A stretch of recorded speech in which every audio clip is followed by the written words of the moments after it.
Pipa. Ya, pipa atau selang. Kalian tahu fungsinya apa? Pasti tahu dong ya. Ketika kita ingin mengalirkan air atau cairan ke suatu tempat, kita butuh alat ini. Bayangin kalau alat ini nggak ada. Wow, repot. Nah, apa hubungannya pipa ini dengan materi kita kali ini? Ada yang tahu? Ya, ada alat di tubuh kita yang fungsinya sama dengan pipa ini. Apakah itu? Pembuluh darah.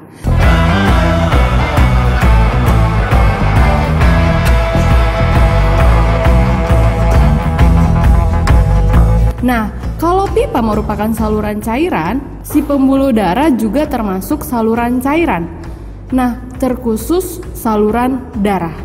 Si pembuluh darahlah tempat mengalirkan darah mulai dari jantung hingga ke seluruh tubuh.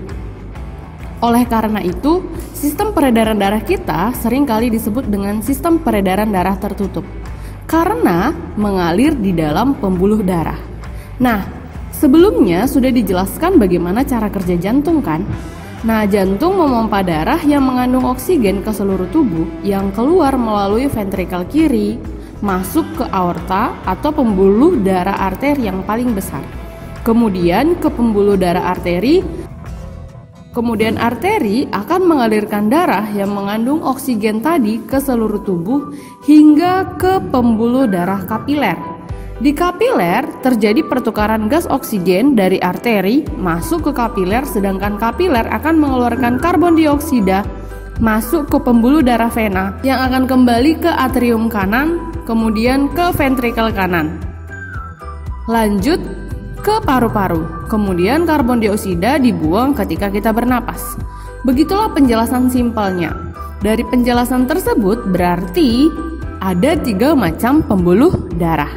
Yang pertama itu ada pembuluh darah arteri, yang kedua pembuluh darah kapiler, yang ketiga pembuluh darah vena.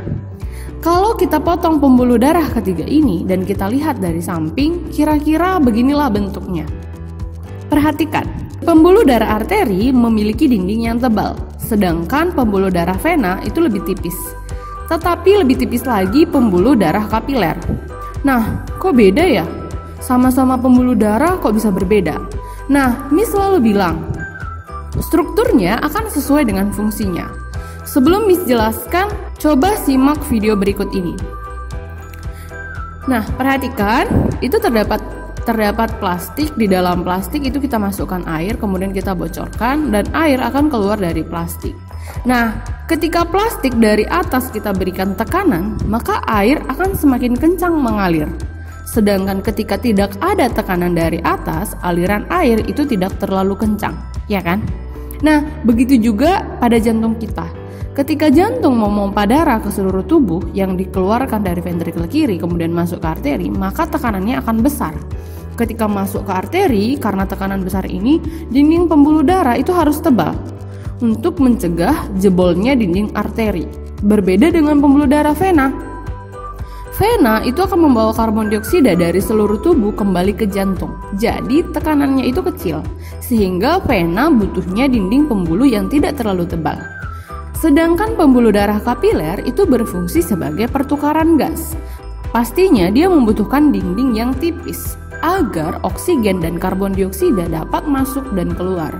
Bayangin kalau tebal, ya nggak bisa masuk, ya kan? Nah, dari penjelasan tersebut, coba kita buat perbedaan ketiganya. Yang pertama itu arteri. Fungsi dari arteri itu membawa oksigen kecuali arteri pulmonalis. Ya, arteri pulmonalis. Terus yang kedua itu membawa karbon dioksida kecuali vena pulmonalis. Kemudian, pembuluh darah kapiler itu berfungsi tempat pertukaran gas. Nah, karena arteri bawa oksigen dari jantung, pasti tekanan arteri itu besar. Dan ketika terpotong, maka akan memancar. Kalau vena tekanannya lemah dan ketika terpotong akan menetes dia perlahan-lahan. Kapiler merupakan peralihan dari tekanan yang tinggi ke tekanan yang rendah. Kemudian, letak arteri di dalam tubuh kita itu dia lebih ke arah dalam.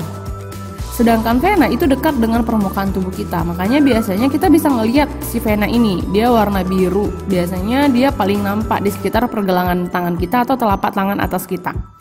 Nah, kapiler berada antara arteri dan vena. Aliran darah sudah jelas. Arteri meninggalkan jantung, vena menuju jantung. Nah, itu dia perbedaan pembuluh darah kita. Semoga kalian dapat memahami dan semoga bermanfaat. Terima kasih. Sampai jumpa.